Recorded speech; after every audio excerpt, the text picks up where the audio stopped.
Hello students. So today we'll be discussing the problems given in homework number 44 and 45. So both these homeworks deal with electricity. So in order to understand the concepts, first you have to watch the previous video in which I have taught the derivation for the combined resistances in case of series and parallel connection. Okay, so first question is, what is the highest and lowest possible resistance out of the four resistances? So the question is, how can you connect 4, 8, 12 and 24 such that you get the highest and the lowest output resistance? So always remember, the highest resistance will be the series because we are just going to add them, and the lowest resistance will be parallel because we are going to take reciprocals and then we have to add them. So for first subdivision you have to do RS equal to R1 plus R2 plus R3 plus R4, and for the second subdivision you have to do 1 by Rp is equal to 1 by R1 plus 1 by R2 plus 1 by R3 plus 1 by R4. I hope you can understand. About this we will be discussing in the class also. Second question, the battery they have given 9 volt. So the potential difference is 9 volt.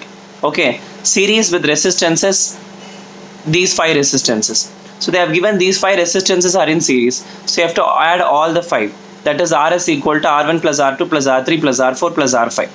So you'll be getting a final resistance, isn't it? So you'll be getting a resistance value. So which is RS. So you'll be getting RS through this.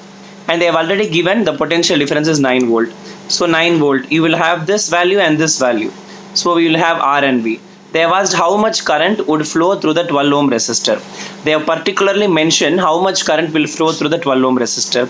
So if you have watched my previous video, you would have understood in series connection, the current doesn't change at all. It is the same. So what you have to do is you have to just do I is equal to V by R. This you have obtained from Ohm's law. I hope you know V is equal to IR, isn't it? So I is equal to V by R. You have to just substitute the value of V and the value of R that you have obtained. So you'll be getting so much of ampere. So this is the total current, and the total current is the same as the individual current also because it is a series connection. So the answer that you get will be the current that is flowing through point 2 as well as point 3 as well as point 4 and as well as 12 as well. So you need not separately find the value for 12 ohm.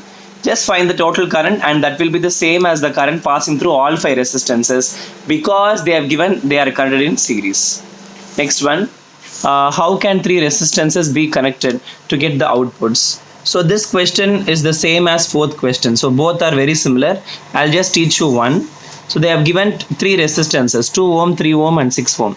So what are the possible ways in which you can connect the 3 resistances? Number 1 is you can connect them in series. Okay, all 3 can be in series. Or number 2 is all 3 can be in parallel. Okay, or you will just imagine these 2, but we have other options also. Or you can have 1 series and 2 parallel. Can you understand? Or we can have 2 series and the combination in parallel with 1 more resistance. I hope you can understand. So this is 3 resistors are in series. Here 3 resistors are in parallel.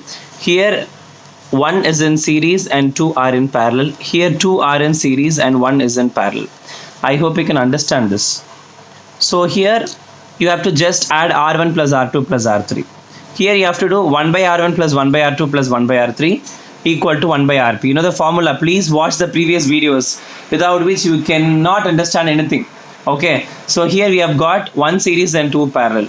So here you have got 2 series and 1 parallel. So these are all the possible combinations when they have given 3 resistances. So what you have to do is you have to try all the possibilities. It's a trial and error method. 2, 3 and 6. Just substitute 2, 3, 6 here, 2, 3, 6 here, 2, 3, 6, 2, 3, 6. And you can try different combinations also. You can also have 3 here, 2 and 6 here, or 6 here, 2 and 3 here, likewise. And finally you have to be able to get 4 ohm and 1 ohm as the final answer. So try all these. So here first 2 cases you know how to do. Third case, what you have to do is first you have to take the parallel for these 2. You have to do 1 by R1 plus 1 by R2. The answer should be in series with this. And here you have to first add these 2. The answer should be in parallel with this. You just try these problems. We'll discuss the answers in the class. So the same manner you have to try for fourth one also. Okay. Fifth one, you just try what is the resistance between A and B. Here you have to think. I won't say this. We'll discuss this in the class. At the point D, the current flowing through AD is getting divided. That is all I can say. And again at the point E, the current will converge. So just imagine and do what are all in series, what are all in parallel, and then come with, to give a hint, 5 and 8 are in series because it is just being bent. There is no continuous connection or something. Can you understand? Like there is no other division from here. So these two are in series. So first add 5 and 8, you'll get a resistor. That resistor will be parallel to 6. So then you have to do these two parallel. Then all three will be in series. You just try this out. Thank you.